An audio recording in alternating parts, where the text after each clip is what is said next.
আজকে আমরা বানাবো গোবিন্দভোগ চালের নিরামিষ খিচুড়ি। খিচুড়ি বানাতে কি কি উপকরণ লাগে আমরা দেখব। প্রথমে লাগবে আদা বাটা, শুকনো লঙ্কা, তেজপাতা, গোটা গরম মশলা, গোটা জিরে, ধনে গুঁড়ো, জিরে গুঁড়ো, হলুদ গুঁড়ো, লঙ্কা গুঁড়ো, স্বাদ মতো চিনি, টমেটো, কাঁচা লঙ্কা আর লাগবে স্বাদ মতো নুন।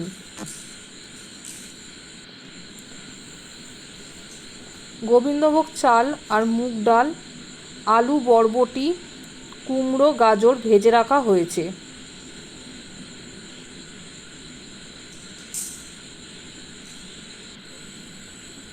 এরপর কড়াইতে তেল গরম হলে আমরা প্রথমে শুকনো লঙ্কা,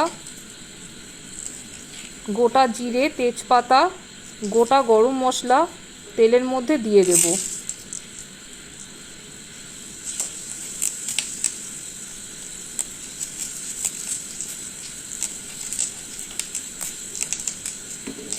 এরপর তেলের মধ্যে টমেটোটা ছেড়ে দেব।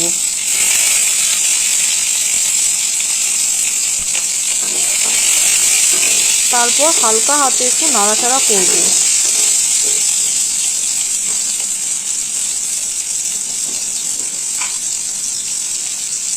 সামান্য একটু নুন দিয়ে দেবো যাতে টমেটোটা তাড়াতাড়ি গলে যায়।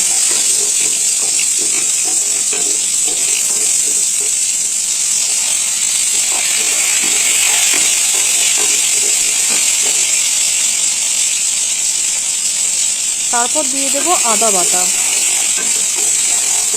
আদা বাটাটা দিয়ে হালকা হাতে বেশ খানিকক্ষণ নাড়াচাড়া করব।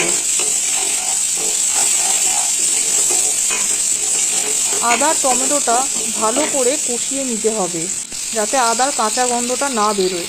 তারপর একটা মশলার পেস্ট বানিয়ে তেলের মধ্যে দিয়ে দেব। তারপর ভালো করে নাড়াচাড়া করব যতক্ষণ না পর্যন্ত মশলা থেকে তেল ছাড়ছে। এরপর ভেজে রাখা গোবিন্দভোগ চাল ও মুগ ডাল মশলার মধ্যে দিয়ে দেব।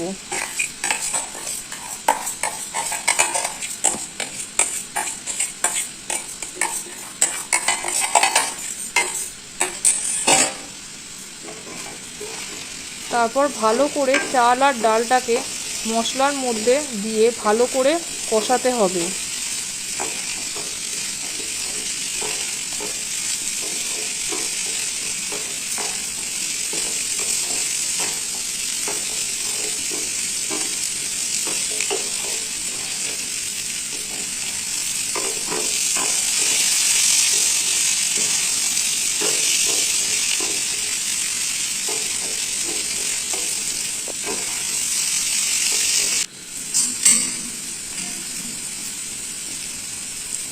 চাল আর ডাল ভালো করে কষানো হয়ে গেলে চাল আর ডালের মধ্যে আমরা একটু গরম জল অ্যাড করব।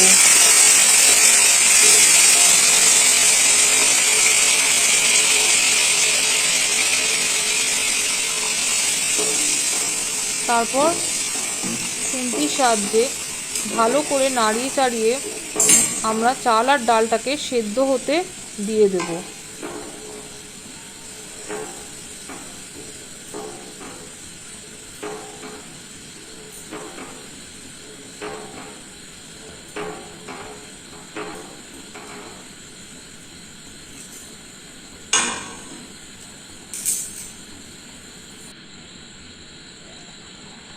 চাল আর ডাল ভালোভাবে সিদ্ধ হয়ে গেলে আমরা খুন্তির সাহায্যে একবার দেখে নেব।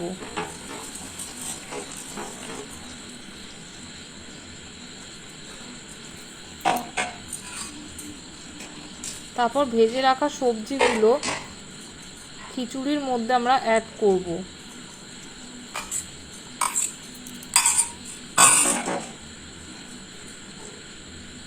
তারপর ভালো করে নাড়াচাড়া করব যাতে সবজিগুলো ভালোভাবে সেদ্ধ হয়ে যায়।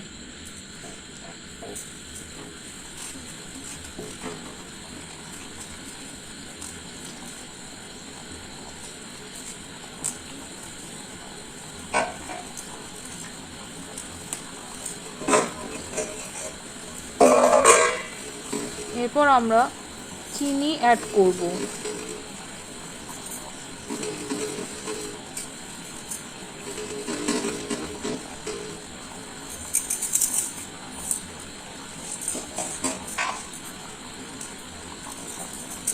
আর দিয়ে দেব স্বাদ অনুযায়ী নুন। এরপর কাঁচা লঙ্কাগুলো খিচুড়ির ওপর দিয়ে ছড়িয়ে দেব।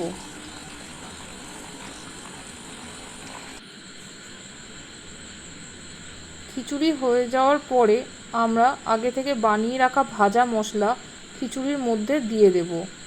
আমি ঘি অ্যাড করিনি খিচুড়ির মধ্যে, আপনারা চাইলে অ্যাড করতে পারেন।